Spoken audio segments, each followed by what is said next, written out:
Le Grand Matin Sud Radio, 7h-9h, Jean-Jacques Bourdin. Chloé Morin, bonjour. Bonjour. Alors, on parle beaucoup du Rassemblement National, qui va voter, nous dit-on, la censure. Attendez, moi je suis toujours... ça fait longtemps que je suis la vie politique et je suis toujours très prudent. Nous verrons bien ce qui va se passer dans les heures qui viennent. En attendant, il y en a un qui ne souhaite qu'une chose, c'est que le gouvernement soit censuré, que Michel Barnier tombe et qui n'espère qu'une chose, c'est que le RN vote la censure pour faire tomber le gouvernement et pour provoquer, pourquoi pas, une élection présidentielle anticipée. Et cet homme, c'est Jean-Luc Mélenchon. Mélenchon est effectivement déjà dans l'étape d'après. Alors, il a fait des déclarations vendredi au moment où on ne savait pas justement si le RN allait voter la censure ou pas. Les choix pouvaient aller dans les deux sens à ce moment-là. Et lui, il appelle à une candidature commune de la gauche, une candidature fédérative, évidemment sur la base du programme commun. Il acte en même temps la rupture. Le programme LFI, quoi. Le programme LFI. Oui, évidemment. Programme commun pour Mélenchon, c'est le programme LFI. Exactement. Il acte en même temps une rupture avec le Parti communiste et puis la droite des socialistes, dont il dit « Nous ne voulons pas cheminer avec des gens qui nous insultent en cours de route ». Il dévoile donc sa stratégie. Remarquez, on l'avait vu venir, sa stratégie. Il veut une présidentielle anticipée parce qu'il veut prendre sa revanche. Il ne pense qu'à ça, il ne rêve que de ça.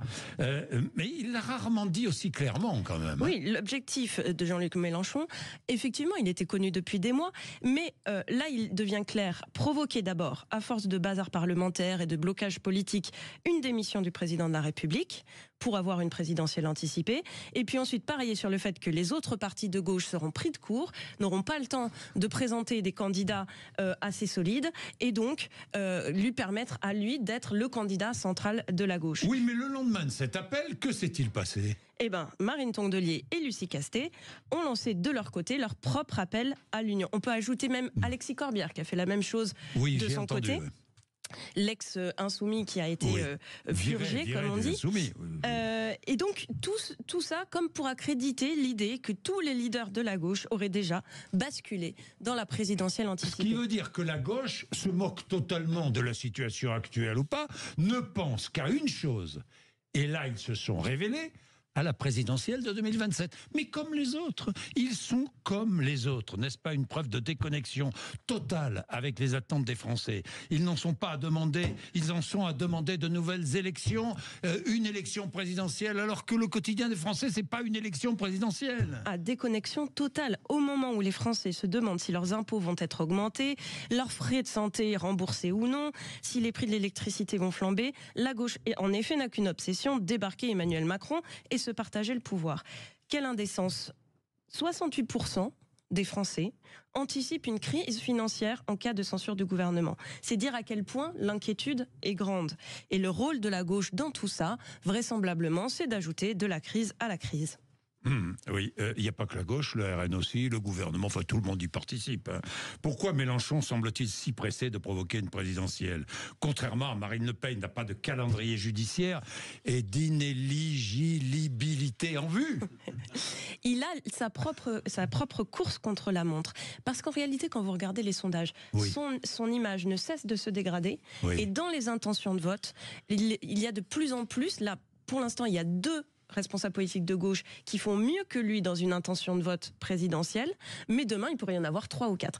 Or, quel est le calcul de Jean-Luc Mélenchon ? C'est prendre ses alliés de cour et ses concurrents, s'imposer pendant qu'il est encore devant de quelques points, de quelques dixièmes de points, dans les sondages, pour enclencher à son profit la machine à vote utile, qui est basée sur le réflexe qu'on a vu encore pendant les dernières législatives, le réflexe unitaire de la gauche face au péril de l'extrême droite, et enfin, siphonner les voix des autres candidats de gauche pour se retrouver face à Le Pen au second tour et espérer gagner. On l'a déjà dit ici, c'est précisément dans ce dernier élément que la stratégie de Mélenchon pêche terriblement.